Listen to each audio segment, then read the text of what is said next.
드디어 올해 장마가 당도한 것 같습니다. 그죠?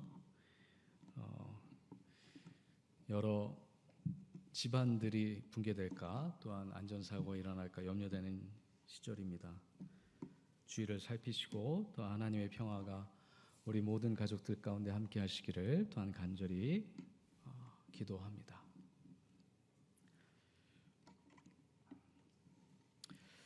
미국의 세계적인 비영리 여론조사 전문 기관 중에 퓨 리서치라고 있습니다. 제가 간혹 현대사회 오늘날 현상들을 조망하는데 중요한 자료들을 제공해서 관심 있게 보고 있습니다. 작년 6월 2일에서 9월 17일까지 동아시아 5개국 한국, 일본, 홍콩, 대만, 베트남 18살 이상 되는 성인 1390명을 대상으로 종교와 영성에 대한 조사를 시행을 했고요. 작년이 아니네요. 올해 6월 17일 얼마 전에 그 결과를 분석하여서 발표했습니다. 아주 따끈따끈한 정보죠. 한국이 2104명, 일본인 1742명, 홍콩인 2012명, 대만인 2277명, 베트남인 2255명. 아주 방대한 조사를 통해서 동아시아에 있는 대표적인 사람들의 종교와 영성에 대해서 아주 분석을 깊게 했습니다.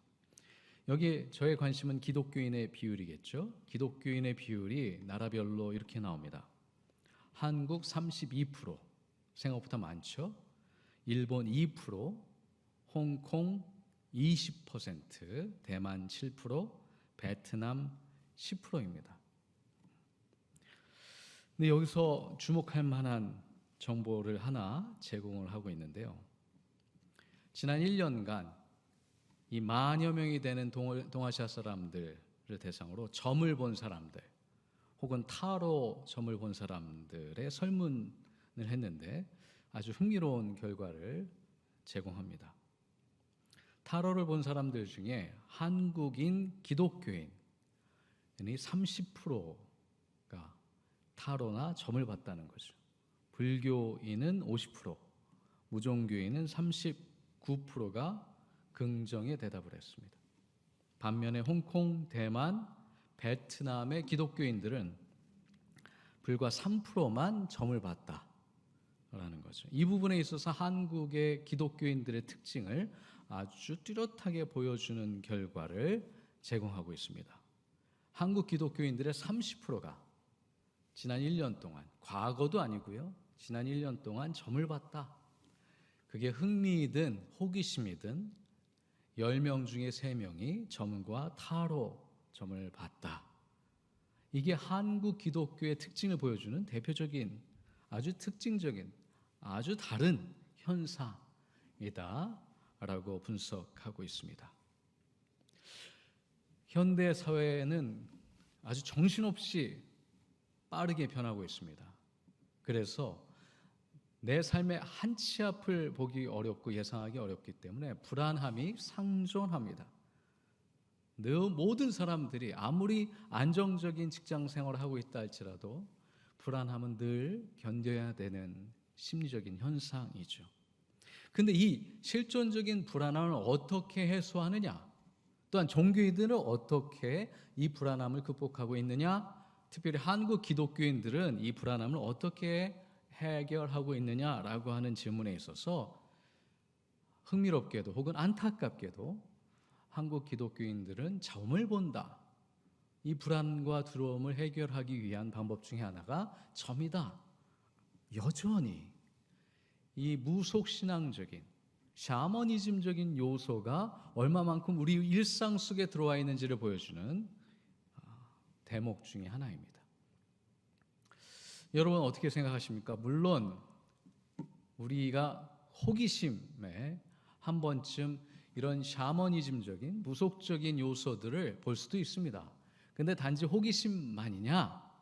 아니면 정말 불안을 극복하기 위해서 내가 믿는 하나님, 내가 의지하고 믿는 그 하나님은 온데간데 없고 그 시간만큼은 호기심이라 할지라도 내 미래를 좀 알고 싶은 마음에 점을 보는 건 아닐까. 이게 우리에게 무슨 의미가 있을까? 예수님이 십자가에서 나의 문제를 해결하셨다라고 하는 그 사건이 오늘 나의 불안에 어떤 의미를 제공하고 있을까? 이거는요, 제가 지난 20년 동안 한국 종교사회를 분석하고 탐구한 현상 중에 변하지 않는 부분입니다. 이게 저를 놀랍게 합니다. 우리가 아무리 경제적인 풍요로움을 누리고 있고 전 세계적으로 선진국 대열에 들어섰다 할지라도 우리 한국 개신교인들, 기독교인들은 여전히 우리 신앙의 순수성보다는 때에 따라서는 어떠한 방법을 들여서라도 나의 심리적인 안정감을 위해서 다른 요소들, 무속적인 요소들, 무교적인 요소들을 그냥 편안하게 받아들이는 게 아닌가. 기독교의 본질에 대해서 고민하게 되는 현상 중에 하나가 이 부분입니다. 오늘 아주 절박한 심정으로 예수님을 찾은 한 여인의 이야기를 우린 듣습니다. 이 이야기는 너무나도 유명하고 또한 제 마음 가운데 늘 묵상하게 되는 믿음의 여인입니다. 이 여인은 12년 동안 병을 앓고 많은 의사들을 찾아다녔습니다. 그 중에 하나 원주연세의료원일 수 있습니다. 그러다가 인생의 모든 재산을 탕진하고 절망 속에 빠져서 더 이상 빛을, 소망을, 그 불안과 두려움을 극복할 수 없는 방법을 찾지 못한 상황 속에 예수님의 소식을 듣습니다. 저기 예언자 예수님이 오고 계시다. 그분이 모든 질병을 치료하시는 하나님의 귀한 선지자이시다. 희망을 갖고 예수님을 찾아옵니다. 근데 그렇게 간절하게 예수님을 찾았지만 개인적으로 예수님을 만날 수 있는 방법이 없습니다. 수많은 무리들이 예수님을 쫓아다니면서 시장과 동네 어귀를 계속 쫓아다니니 내가 어찌 감히 그 예수님께 다가갈 수 있는가? 나를 위해서 기도해 주십시오. 나에게 치유의 은사를 허락하여 주십시오라고 간절히 부탁할 수 있는 방법이 없습니다. 예수님 제자 중에 아는 사람도 없습니다. 도대체 나에게 유일한 희망이라고 할 수 있는 이 예수님은 나에게 너무나도 멀리 느껴집니다. 그런데 그 안에 단 하나의 그 간절함과 절실함 속에 기대와 소망이 깊은 기도로 변합니다. 내가 예수님의 옷자락이라도 만질 수 있다면, 그분의 그 누더기 같은 옷, 그러나 하나님의 임재가 거룩한 영광이 가득한 그 옷자락을 만질 수만 있다면 내 질병을, 내 이 평생에 고치지 못하는 질병이 낫지 않을까. 그 기대와 소망이 간절한 믿음으로 발현되어서 끊임없이 무리를 헤쳐나가며 예수님께 다가갑니다. 어렵사리 예수님께 다가가 그분의 옷자락 그 끝 한 지점을 믿음으로 터치합니다. 만집니다. 근데 동시에 예수님도 자신에게 특별한 일이 일어났다는 사실을 감지하십니다. 누군가 내 옷자락을 만졌느냐? 누가 내 옷에 손을 대었느냐? 그를 찾아보아라. 제자들에게 명령했는데 제자들이 시큰둥하게 대답을 합니다. 예수님, 여기 무리들을 보십시오. 이 수많은 사람들이 다 당신을 만지려고 합니다. 부지불식간에 터치가 됩니다. 근데 어떻게 감히 우리가 분별할 수 있겠습니까? 그 한 명, 그 한 여인을 우리가 어떻게 찾을 수 있겠습니까? 그러나 예수님은 아주 면밀하게 주변을 살피시면서 이 여인을 찾아내십니다. 참 신비로운 이야기입니다. 아무리 이성적으로 합리적으로 생각하려고 해도 이해가 되지 않는 현상입니다. 그리고 그 여성을 찾고 예수님께서 확인하십니다. 따라 내 믿음이 너를 구원하였다. 안심하고 가거라. 그리고 이 병에서 벗어나서 건강하여라. 이 얼마나 신비로운 이야기입니까? 이 기적이 우리 가운데 일어날 줄 믿습니다. 믿음이 이런 기적과 신비로운 일을 가능하게 했습니다. 우리에게 이런 믿음이 있습니까? 우리의 불안과 두려움을 극복하기 위해서 타로와 점을 보는 일이 있다 할지라도 설령 그 전에 간절하고 절실한 마음으로 우리는 기도하고 있는가?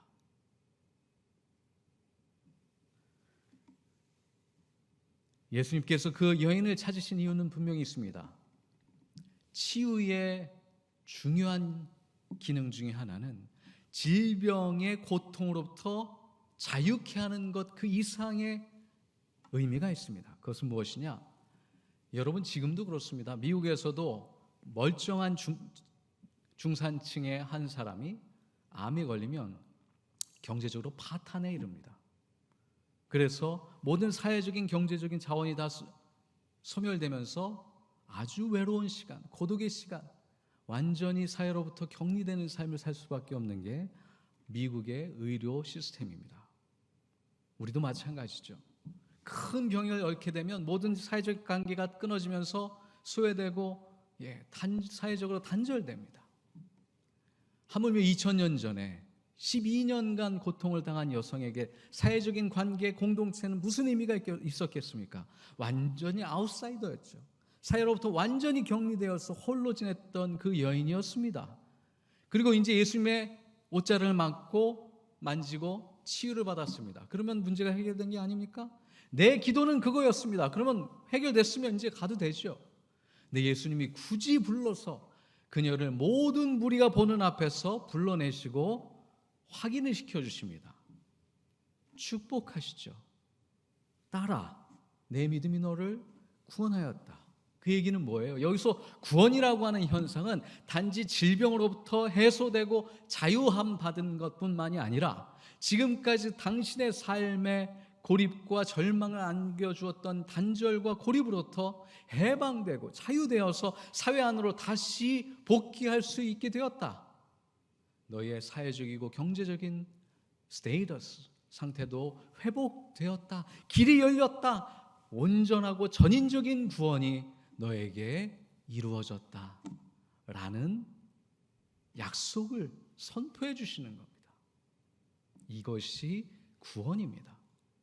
구원은 단지 영혼의 사건일 뿐만 아니라 우리의 전인적인 삶의 모든 요소들이 온전해지고 회복되는 것.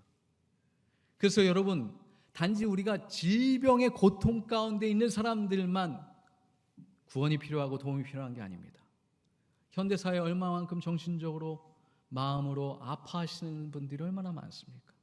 그분들에게 구원은 무엇입니까? 홀로 고독 가운데 그 괴로움 속에 거닐고 있는 분들은 마음과 영혼이 여전히 괴로움 가운데 어둠 가운데 아파하고 있는 분들입니다.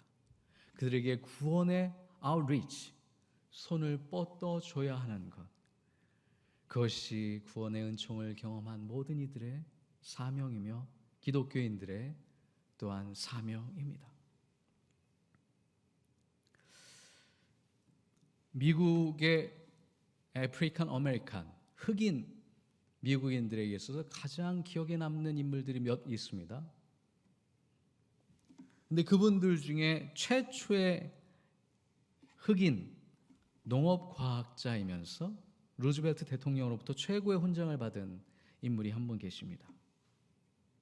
조지 워싱턴 카버라고 하는 화면에 보이신 저분입니다. 1860년대에 태어나셔서 노예 신분으로 태어나신 분입니다. 근데 이분의 이야기는 정말 가히 혁명적입니다. 태어날 때 노예 신분이었고요. 태어나자마자 어머니와 아버지가 희생을 당합니다. 왜 그러냐면 우리는 이해하기 어려운 현상인데 이 당시에 노예 상들이 미국 전역을 돌아다니면서 노예를 키드내핑, 납치를 합니다. 그래서 그 노예를 다른 곳에 팔아버리면 돈이 남는 거죠. 그러니까 이분의 어머니 아버지가 이 카버가 태어나자마자 납치를 당해서 어디에 끌려가신 것 같아요. 근데 어쨌든 이분은 어머니가 누군지 아버지가 누군지 아무도 모릅니다. 근데 그 어머니 아버지가 있던 농장에 주인이었던 모세 카버와 수잔 카버가 이 아기를 정성스레 키웁니다. 그리고 나이가 어느 정도 되면서 이 카버는 저지는 이 교육 배우고 싶은 열망에 끊임없이 여러 교육기관을 두드립니다. 근데 여러분 1800년대 후반에 미국은 흑인이 공부를 할 수 있는 길이 없었습니다. 저 북부 지역에 일리노이나 미네소타 같은 데 가서 공부를 하려고 노력을 했습니다. 놀랍게도 여러 지인들의 도움을 받아서 이분은 아까 말씀드린 대로 미국 최초의 농업과학 전공을 하신 학생이 되었고 전공자가 되었고 그래서 과학자가 되었습니다. 그리고서 거기서 마침 끝난 게 아닙니다. 이분의 눈에는 자신들의 동료여 형제여 자매였던 그 흑인 노예들이 어디에서 고통을 당했나요? 면화 작업을 했었죠. 면화. 그래서 손으로 다 따야 되는 아주 고통스러운 노동에 착취를 당하고 있었습니다. 거기에 자신의 마음이 동요돼서 자신이 가지고 있던 과학기술 이게 어떻게 하면 좀 더 나아지는 방법이 없을까 해서 면화 재배가 아주 훌륭하게 잘 되는 방법을 연구했습니다. 그 당시 면화를 길렀던 땅은 몇 해가 지나면 이 영양분이 완전히 고갈돼서 풍작을 기대할 수 없었던 상태였습니다. 근데 이분이 끊임없는 연구와 노력을 통해서 면화 재배를 한 땅에 땅콩을 재배하면 번갈아 가면서 재배하면 둘 다 땅콩도 그렇고 면화도 그렇고 풍작을 이뤄낸다는 사실을 발견했죠. 이게 미국 농업 역사의 혁명을 일으킵니다. 미국 사람들이 가장 좋아하는 간식 중에 하나가 피넛버터예요. 피넛버터를 그렇게 많이 먹는데 그 역사가 이분으로부터 시작이 됐다는 거죠. 근데 이분이 남긴 유명한 기도가 있습니다. 그는 고아였습니다. 노예였습니다. 그러나 공부를 하고 싶었는데 길이 없었습니다. 그때마다 하나님 나에게 공부할 수 있는 길을 열어주십시오 하고 간절히 기도할 때 이런 응답이 있었다고 합니다. 창조주 하나님 제가 무엇을 할 수 있겠습니까? 나에게 가르쳐 주십시오. 하나님이 응답하셨다. 내가 원하는 게 너무 작구나. 요청하는 것들을 보다 더 구체적으로 할 때 너의 마음을 드높여라. 너의 마음을 향상시켜라. 너무 작은 기도, 그거보다는 더 큰 꿈을 하나님의 나라를 위하여 크게 기도해라. 그렇게 기도하며 그의 어려운 역경과 고난의 길을 끝끝내 이겨낼 수 있었다. 라는 유명한 일화를 남깁니다. 여러분, 기적은 노력의 또 다른 이름이다. 라는 이야기를 들어보셨을 겁니다. 무엇을 목표 삼고 계십니까? 무엇을 소망하고 계십니까? 어떠한 문제가 여러분의 마음을 어둡게 하고 있습니까? 마음을 드높이십시오. 보다 더 큰 꿈을 꾸시고 보다 더 큰 기도를 드리시기 바랍니다. 끊임없이 노력하십시오. 그리고 포기하지 마시며 우리에게 주실 하나님의 은총과 선물을 끊임없이 기대하십시오. 기적은 노력의 또 다른 이름입니다. 이 혈우병 여인은 12년간을 기다렸습니다. 자신의 모든 것을 다 탕진했습니다. 오직 건강함을 위해서, 치료를 받기 위하여서. 지난주에 우리 학교에서 또 도움을 주셔서 우리 한국 대학 기독교 교목학회, 한국 대학 선교학회에 참여할 수 있었습니다. 이번 학회의 제목은 다문화 시대의 교목회, 한국 대학 선교학회의 역할입니다. 여기에서 저에게 충격을 줬던 아주 중요한 정보가 있습니다. 그것은 무엇이냐? 한국 대학에 외국 대학생들이 지금 몇 명 들어와 있는 걸로 알고 계십니까? 한국 대학에 이미 20만 명이 외국 대학생이 들어와 있습니다. 20만 명이. 여러분, 우리 원주에 사시는 분들의 인구가 30만 명 됩니다. 하나의 도시를 이룰 만큼 엄청난 양이 됐고요. 한국 교육부는 30만 명을 목표로 지금 전 세계의 학생들을 유치하고 있습니다. 근데 이분들을 그렇게 우리가 초대를 하지만 실상을 들어가서 보면 이분들이 한국에서 공부하고 정착하는데 너무 어려움을 겪는다는 사실을 학회에서 같이 공유했습니다. 정착하기 어렵고 물론 여러 가지 긍정적인 요소들도 있지만 영적인 돌봄을 제공해야 되는 교목실 입장에서 이분들은 여전히 외롭고 고립되어 있으며 사회적으로 아웃사이더, 그 어두운 시간들을 보고 있다는 사실이죠. 그러면 우리는 그런 결론에 도달합니다. 이날 이 시대에 20만 명 아니 30만 명의 외국인 학생들에게 우리가 제공할 수 있는 하나님의 선물은 무엇인가? 무엇이죠? 환대의 가치죠. 환영하며 그들이 정말로 우리 사회에, 이 지역 사회에 또한 훌륭한 구성원으로 자리매김할 수 있도록 도와줄 수 있는 열린 마음입니다. 저도 경험을 했지만 여러분, 열린 마음으로 이방인을 초대하면 결국 그들은 누가 됩니까? 우리의 이웃이 됩니다. 우리의 advocate, 변호인이 됩니다. 그들이 자신들의 나라에 가서 한국을 소개하게 되면 결단코 부정적으로 얘기하지 않습니다. 우리의 친구와 동료가 됩니다. 그것이 오늘날 우리에게 주어진 하나님의 사명이며 또한 아웃사이더, 또한 고립되고 외면받고 있는 영혼들에게 우리가 제공해 줄 수 있는 하나님의 선물이 아닌가 싶습니다. 또한 오늘 우리는 성찬을 맞이합니다. 성찬은 사랑과 긍휼의 예수 그리스도를 직접 우리의 입으로, 우리의 육체로 맞이하는 예식입니다. 예수님께서 우리의 육체에 터치를 하십니다. 누가 내 옷에 손을 대었느냐? 라고 하는 질문에 우리가 응답할 수 있는 예식, 또한 그 길을 열어주신 거룩한 예식이 성찬식입니다. 우리의 허무한 마음에, 빈 마음의 공간에, 또한 상처난 심령에 찾아오셔서 치유하시고 싸매시며 채워주시는 은총을 성찬의 예식 가운데 주님께서 약속해 놓으셨습니다.